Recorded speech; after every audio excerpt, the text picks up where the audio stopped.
বিসমিল্লাহির রহমানির রহিম। আমি এই দুধ গরম দিছি, যে নারকেল দিয়ে দিছি, মেশিনে বানানো সিমাই পিঠে রান্না করব।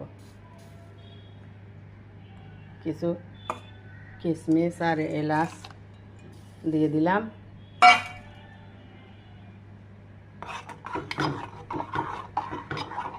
পিঠে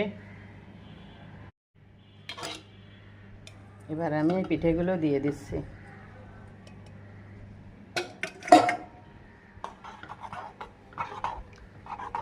স্বাদ মতো মিষ্টি দেবেন, যে যেরকম খান। আমরা অল্প মিষ্টি খাই।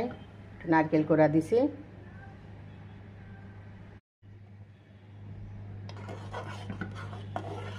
দুধ দিয়ে মেশিনে কাটা সিমাই পিঠে,